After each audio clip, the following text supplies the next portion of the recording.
Welcome to another episode of Pint with Seaniebee, coming to you from Kinsale in County Cork, a sunny September, and that means it's the Kinsale Sharks Advertising Awards. I've got a great guest with me today. It's an honour and a privilege actually to be meeting this guy. He's the CEO, he's the new, as of yesterday, chairman of D&AD, which would be, for those who are listening who don't know advertising, probably the preeminent in terms of quality award show, and has been since its founding in probably 1960s, wasn't it? It was 1962, Sean. And he's also a doyen. Can I call you a doyen now at this stage? You're getting up there. Yeah, I am nearly as well.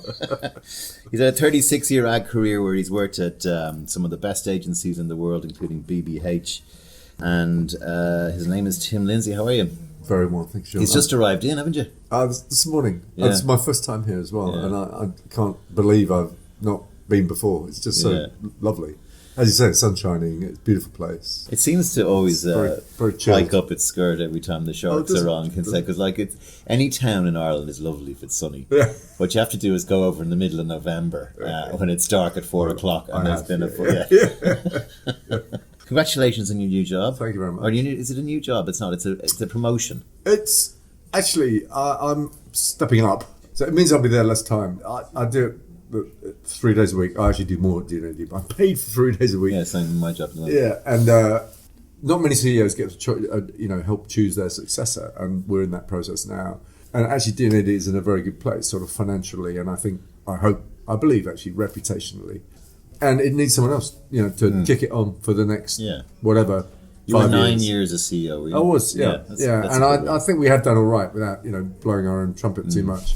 But it needs someone with new enthusiasm, new energy. I still love it. I hasten to add, it's not I got bored with it or anything. I actually love it as an organisation. Yeah. But it just needs some fresh impetus, actually. So I think it's a good time. Tim did a presentation where he literally just finished, and now he's doing this one. So fair play to him. I did buy him a pint. We are actually having a pint drinking of black stuff. Very delicious it is too. But your presentation was loosely around the idea of why awards are still important. You talked about the big issues of the planet and how they impact on the advertising business, and I'd like to talk about that. Yeah. Why are advertising awards still important? There is a kind of laundry list of good things that they do. They're a way of keeping score. They're a way of individual talents and companies, marketing themselves. The good work generally produces better outcomes than the not good work, whether that be commercially or culturally or socially or politically even. They encourage innovation and experimentation.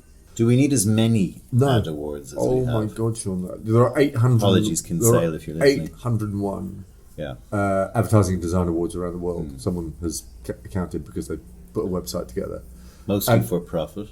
Most of them for profit. There are a good smattering of not-for-profits like D&AD. A good many of them actually use at least some of the money to put back into the industry for training or other things. We put all our money back in primarily via the New Blood program, which is a sort of conveyor belt of talent out into the industry.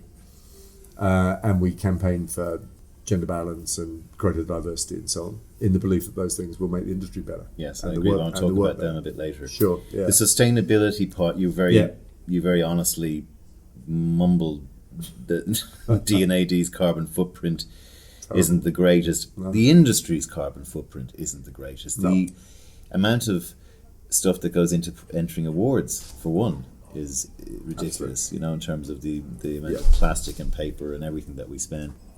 Your presentation took on all of the big issues: diversity, consumption, overconsumption, sustainability, ethics, all of the things that I'm very triggered by in terms of my journey in advertising, which people in the podcast will have heard me talk about a lot before. Yeah. But at the root of it all, and you did say this, is our implicitness in driving consumption and capitalism, the pimps of capitalism. Yep. And you also tempered it with this nice quote from the head of Dentsu, which is, an ad agency can solve any problem in the world. Yeah. Isn't the biggest problem of the world that the advertising industry is to solve overconsumption? Sure, I think so. But I'm not, I think I also said, I'm not a clever enough person or a clever enough economist to be able to describe how. I mean, I think it's generally accepted now that we now and future generations will have to get by with less. We'll have to travel less, or we'll have to travel in a cleaner way. And technology may well enable that. That would probably be the answer, yeah. We'll have to own less. We probably, our houses will have to be built smarter. And I'm a truly optimistic person, and I believe technology will help us solve these problems. I mean, one of the solutions to climate change is the most simple solution of all, which is to plant more trees. Yeah. And actually, Instead Greta of burning them Thunberg down. and George Monbiot of The Guardian have been talking about this in the press today. A tree is cheap, grows itself pretty much, and it sucks in carbon. And so deforestation is actually one of the major causes of the problems we're in, as well as extraction and advertising cannot in any way address these issues, but we have to admit the things that we do, which is to persuade people to change their behaviour, generally speaking, we're good at that's our skill. That is an incredibly important skill going forward, because people are going to have to change their behaviour and be persuaded to do so. I worked for 10 years with P&G, and of course we had our eagle eye always on Unilever. And in the past 8 years since Pullman took over and left in that job, Pullman started by saying one of his big new things was when he started was he wasn't going to give short-term reports to financial industry. No quarterly reporting. You're either here with us or you're not. Absolutely. Jope is now talking about removing products that are unsustainable. Yeah. Not hearing huge amounts of squeaks out of P&G as I thought I might, but they probably follow. Yeah. That's the sort, and you showed one of the things that in your presentation you showed this idea which was called a NAVME, which was the 3 words in the planet thing, right? Oh, 3-word address. Yeah. So basically, this is an idea that was I think about 5 or 6 years old now. It's a while ago. It's a can I saw it, where the whole world is divided into foot by foot grids of 3 words. So I could be living in Murphy, Guinness, Heineken. That's the name of my address instead of a whole bunch of numbers or codes or anything. Yeah. And this is when you showed it there, you still look at it, you still go, "What an amazing idea!" Yeah. Where is it though? It never really happened. It has happened in some countries. Brazil, it's in quite favelas and stuff broad use in Brazil, actually. But you're right. It didn't. We've had 5 iPhones since. We've had 6 take off. It didn't take off and conquer the world. And of that 2 or 3 billion people who don't have a regular address, it hasn't had a massive impact on that. Hasn't reduced that number by significant. So not up to the ad industry to deliver. No. The ad industry has the idea. There's a problem with the delivery, even the solar power thing as well. There's loads of great ideas. Yeah. I liken it to the old Kennedy moonshot thing, where it's like, we would put a man on the moon, and like he said, it's about a Kennedy impression, 61, and they fucking did, right? Yeah. But then it needs, and not just in advertising and marketing and commerce, it needs big gestures. I think it needs we talked about Unilever, but it needs the entire industry to stop advertising for a year and do something with that money. Yeah. And still pay their agencies to do something about the problem. Big things, which companies like your D&AD, I think, could be at the leading edge of. Yeah, I think it needs both. I think it does need big gestures, and it needs big organisations to take meaningful action. But actually, I think small things can also have an influence over time because they're copyable. Yeah. So that other piece I showed, Inglorious Fruits and Vegetables, which has also been around for a while. This is an idea from France, which was a lot of the producers of vegetables, if the fruit looks ugly and doesn't actually stack up in terms of what a carrot looks like it's got 2 heads or something, it's still a carrot, and they used to throw them away. Yeah. One of the companies, La Marche, was it? It was Intermarché. Yeah. Supermarket in France decided we're going to buy all that stuff, which is obviously cheaper, and then they were able to give better nutrition to poorer people, right? Yeah, well, at lower prices. And they executed it very beautifully. 20% of something like 20% of produce is literally thrown away. No, I mean, not even consumed by animals. Yeah. So I think that in and of itself was not massively significant, but it's been copied all over the world. Yeah. That was a small idea that grew big. Yeah. I think it can work sort of top down and bottom up. Our shift program, this night school for people without qualifications, in and of itself, it's not significant. We put dozens, not hundreds of people through the program. But the industry has understood that this is now a significant and good place to look for talent. So D&AD have a thing called New Blood Shift. The advertising and marketing industry, advertising in particular, has got a terrible reputation in terms of its inclusivity and diversity and ability to hire people from both demographically, race, every sort of thing. It's got a very bad reputation. Against someone says it's three white men in a room, usually who all went to college together. And so they've set up this thing which is I love the line which was, I think the only rules for qualifications for entering is that you have no qualifications. And I love that. The fact that you're a non-for-profit means you do that. And the White Pencil Award that you launched a few years ago with the next guest of mine, Rosie Arnold. These things start with one voice. Revolutions start with one voice. And there's no doubt that the pipeline of ideas needs to be continually, that monkey needs to be that grinder needs to be continually turned. Absolutely. And, you've started in New York and London, and you're planning to do one in Sydney. And that will grow. I mean, your point is well made. We'll get better ads.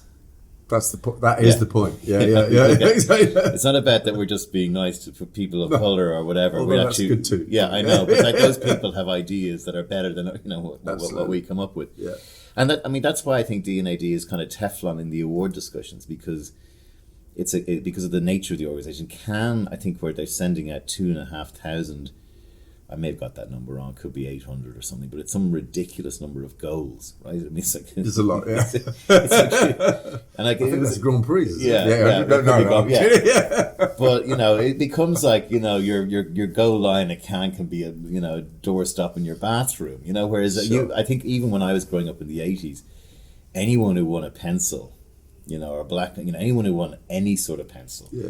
You kept it like the Oscars. I wrote a piece saying, Cannes has jumped the shark. Sorry, I can say it again, but it was, it's just got too bloated and fat. And Oscars, you win. There's 5 main categories. D&AD, there's 5 or 6 main winners.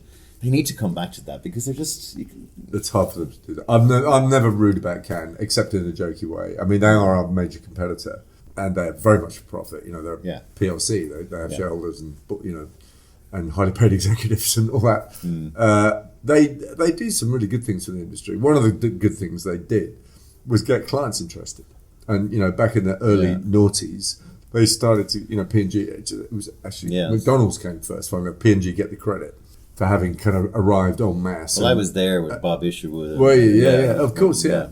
And, going, oh my God, creativity, that sounds interesting. And, it wasn't quite like that, but the trouble with that is what happened was it became first a client fest and then a kind of ad tech fest. Well, before you go into the ad tech, a wider problem with that, because I was on the ground with it, was it gave the client the pass that said the real work. And what I mean by this is, I'm not saying the stuff was all scam, but it was. If I call a scam ad for a P&G product, it's a Gillette razor ad that is done specifically for award purposes. It does go up in a poster, it does go out in the print, but all the 2 billion guys who see all the usual shit from Gillette never see that, right? Of course, yeah. So it gave the clients a pass to say, yes, we're being very creative, yeah. But it also gave the pass to say we don't have to be as creative now in the real stuff. You're right. And that happened all over the place. Yeah. And it was driven where I was from Asia, actually. Because, the whole scam thing started out there with some of the company. Well, we could say Neil French maybe, because he wouldn't give a shit anymore. But, and they and yes, you can see the idea. Get the creatives motivated inside the agency, get them winning awards, get them on the campaign brief list of the top. I mean, when we were in Saatchi, you may have even picked this up. We got into a lot of trouble, maybe from you as well. Myself and Andy Greenaway created a fake copywriter called Roger McCack. Okay, Roger McCack means kind of fuck my ass or whatever. And he had a monkey. There was a picture of him with a monkey on him, and we got all our creatives in Saatchi in Asia to allow him to go on their award entries to see how far up the ladder we could get him. Okay, so to speak. So, year one, Roger McCack debuts at number 12 on the list. And then by the time, 2 years ago, he's number 1. And all of them, they're trying to headhunt him, and he has his own email. It all came tumbling out at AdFest. But Cannes were so angry about it, and the gun report were freaking out, and everyone was like, and even Saatchi, New York, were pissed off at us for being such children about the whole thing. It happened in London as a similar joke and demonstration of the ridiculousness of the whole thing. Someone got a restaurant to the top of the TripAdvisor league table, That's right. which didn't exist. exist. Back garden or something. Yeah, exactly. No, it didn't exist. They actually didn't exist. They were just all fake reviews, and it crept up. Anyway, there you go. Yeah. That's where I wanted to go. In response to that, I'd say that for every good, there's an ill. you try and push something forward, and there are always unintended consequences. And what happens is, as clients become more risk averse, agencies get frustrated. And they want to demonstrate how brilliant they are because they're full of innovative, ambitious, creative people. And if they, joking.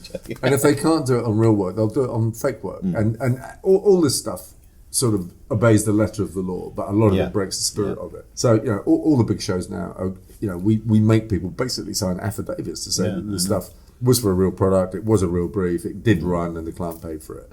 But I mean, there's a lot of, you could drive a bus through that. Do you know what I mean? There's an awful lot of leeway. And unfortunately, a lot of work doesn't have a real impact. It never affects.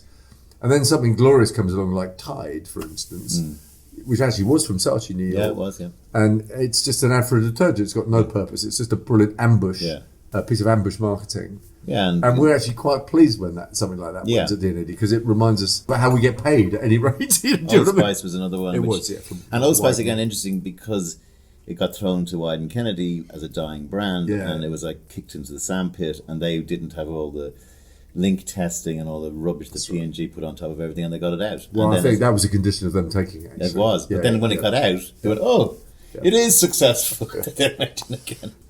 You were working in BBH for a long period of time. I did through most of the 80s, which was, they were the greatest agency in the world in my view. And, well, you don't agree? I think they were. I saw John Hatie last night and Rosie actually worked with both of them for a long time, and I think they were brilliant at certain kinds of products, and where they weren't so good. This is back in the day, but it's still sort of true. They weren't good at mass market brands, so we got Shell and NatWest back in the 80s, and didn't do great work on either of them. It was things like Audi and Levi's and more kind of niche, maybe even luxury brands that actually they gave a gloss and a sexiness to. They were really, really good at that. I met John in Cannes when he had just been awarded the St. Mark Award, whatever that is. And he was a very nice guy. He gave me so much time. He's great. But I remember asking him, you might be interested in answering this question. I said, because yes, Audi and Levi's and Phineas Fogg and Pretty Polly and all of that. You remember more than I do. That's all really of that impressive. stuff. But that was me going. I said to him, that was me. That was why I joined the business, because I said, I'm going to make Irish ads that are just as good as those. And then I said, you're still there though, John, right? What the fuck happened? And he went, planners. Did he? That's unfair. He was joking. He was kind of joking, but he said, he knew I was a planner, so he said planner. But he said, what he meant, I think, was overthinking, being risk averse and appealing to lowest common denominator. And I think that third wave was the last of it, and then it kind of went away. And is there any chance of it coming back? I don't think we're going to see a sort of new generation of ad agencies necessarily that create a wonderful creative revival and a new golden age and all the rest of it. I think there are lots of companies out there doing innovative stuff. I mean, there are companies like Smarts in Belfast, which is a PR company. I've never heard of them. Yeah. So I'm associated. I'm involved with other parts of that company. I'm non-exec chairman of the advertising brand, which is called The Gate. I'll use them as an example. They do fantastic work for Diageo, really great content. And there is great work coming from all kinds of unexpected places, not necessarily advertising agencies, although there are still interesting advertising agency startups, but things like Uncommon and so on, where people are doing it because they genuinely want to do something different and brilliant. But will we see another generation of traditional ad agency startups? I don't think so, actually. I think the economics of the whole game has changed.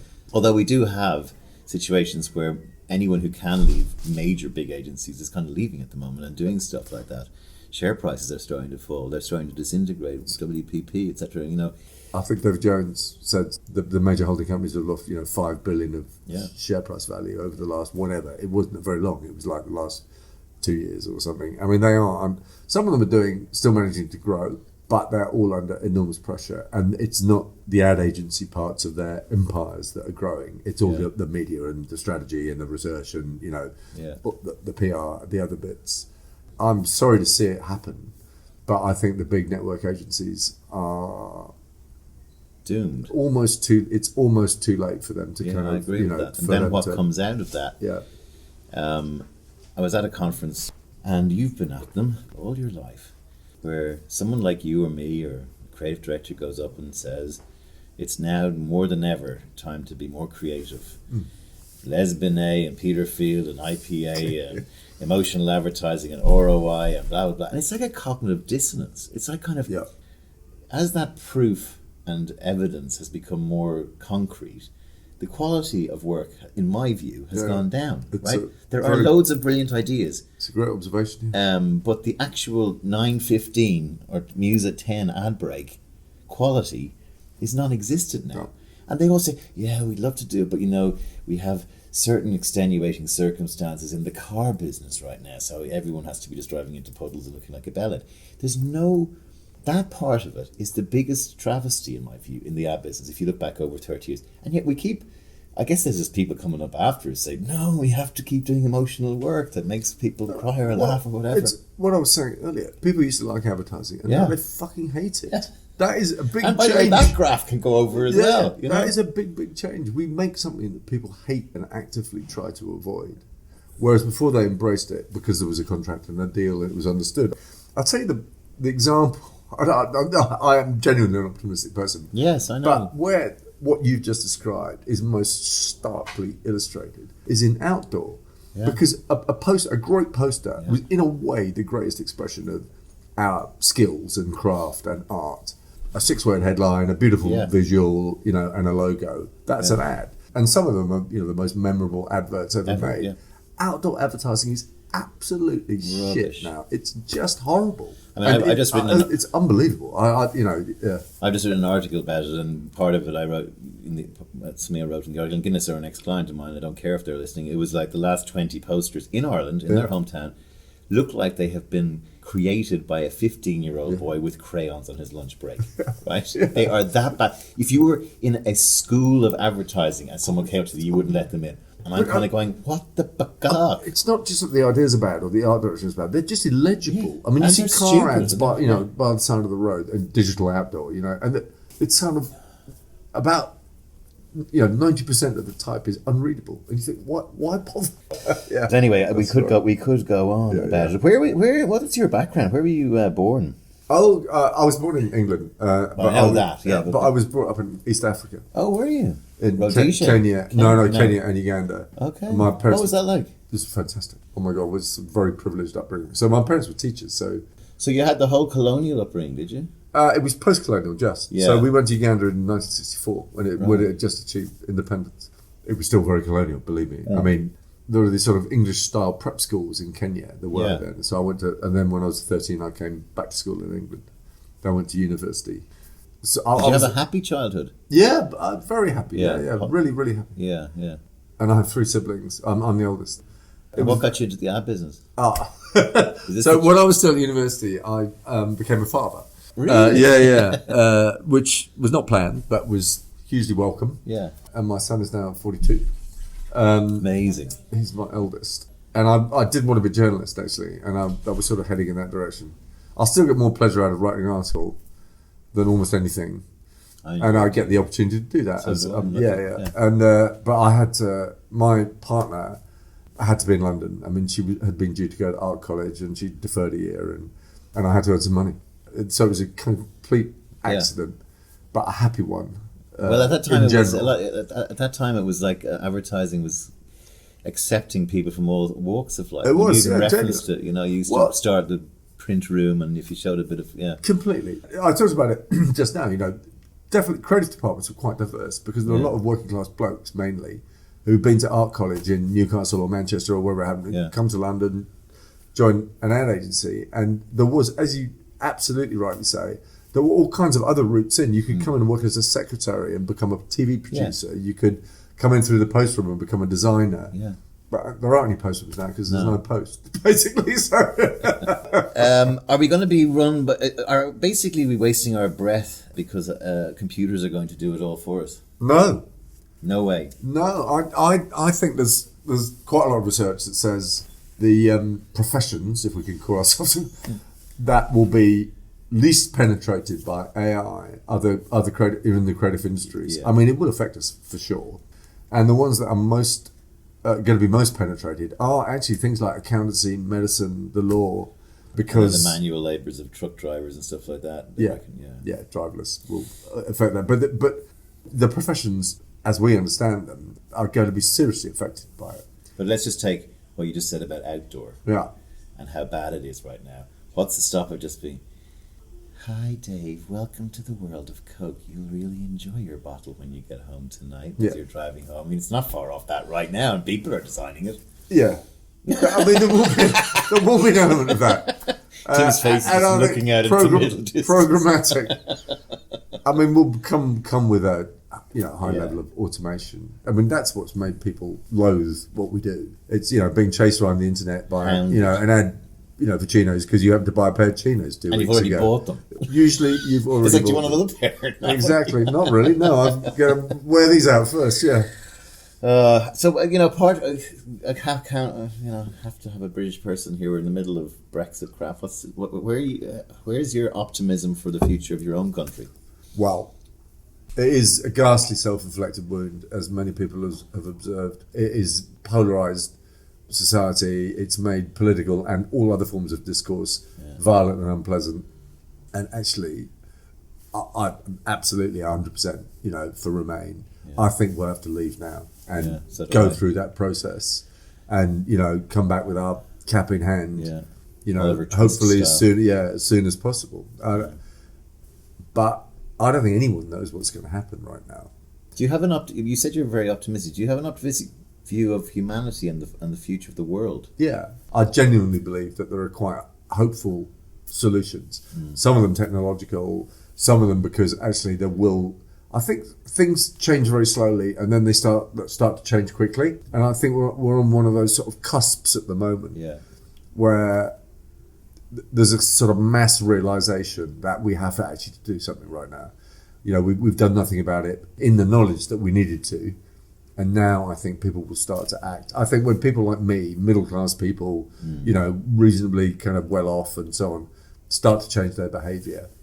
It needs like a Live Aid moment. A bit like what I said earlier at the start. It needs a kind of it does. Like the top 5 advertisers in the world have said, we're just all deciding to not advertise for you and we're going to do this with the money. Yeah. And then the other 10 go, oh fuck, we do the same. And then suddenly, and then that's a great something thought. like that could take off. Yeah, and it's not just that. It is. We talked about it a little bit earlier. We're going to have to eat less red meat. We're going to have to travel less. We're going to have to buy electric. We're going to have to insulate our houses. We're going to have to recycle. And I genuinely, just anecdotally, observe those things happening with much greater frequency. We're in the middle of a beef crisis here because the argument in Ireland is, well, we're only 3 million people and we only contribute 0.000 to emissions, and we also make the meat for lots of other countries and blah blah blah. And yes, we have to reduce our herd, and we reduce our herd maybe over time, but we have to put some ideas in, like maybe only restaurants are allowed to serve meat 3 days a week, right? And we manage the decline over 5-10 years. And that new meat that's coming, which apparently is designed to taste just like old meat, I can't believe it's not meat, probably be a good name for it. Yep. But I'm not seeing enough of these things. So as I said earlier in the podcast, the ideas are all there, but there's just the implication that it's political and politicians we almost need new politicians. It's a bit like the man out in the Ukraine. Don't get me started. He just brought all his mates in and rock stars, and they're all going, "Fuck, that's wrong. Do that." That's probably going to end in disaster anyway. But the last question I say to most of my guests, and I didn't realise you were living out when you were younger in Africa. What would you say to that kid who was running around the savannah? Oh fuck! If you had to go back to for whatever I said to him, he would not understand. So because sort of my adult experiences are so removed from all that. I mean, I went to boarding school in the UK from the age of 13, and I went to a Methodist school, of which I'm now governor actually. It was founded by John Wesley, one of the founders of Methodism. Are you still religious? I'm not at all religious. Right. That's Methodism, isn't it? Yeah, but I believe in some of that ethos, which is, to the best of your ability, do good. Yes. I'm going to sound very biased. No, I work on kindness. I'm also a every complete day. hedonist as well. I drink and but it's about not being unkind. Exactly. I think roundabout acts of kindness and actually using whatever position you've managed to attain in the world to at least be in part a force for good. I think that's very important actually. Yeah. And I wouldn't have said that 10 years ago because I would have been afraid of sounding pompous. But I think it is important to say it now. I think people, we actually have to use our talent, skills, abilities and positions to try and nudge, society in a better direction. And there whatever is, that is. and the society is moving towards insularism, popular Yeah, turn, and what we have we hold. And the middle class is under pressure. And we're It is. It really. So is. what would you say to the kid? I'd say a number of things actually. I'd say do what you feel you should do, not what will earn you the most money, and gain skills and be interested and outward looking, and manufacture the opportunities for chance encounters, because the more situations of people you meet, I think the richer you become. I'd have lots of good advice of that sort, I think, and I'd probably say don't go into advertising, even though advertising has been extremely good to me. I think maybe kind of hold on to your original ideal and pursue it, even if there are sort of barriers erected in the form of starting a family or whatever. Yeah. So Tim, Lindsay, keep pushing the great ideas on the world. Thank you for being on a Pint with Seaniebee, and look after yourselves. Great to meet you. Gee, thank you very much, man. Really enjoyed it.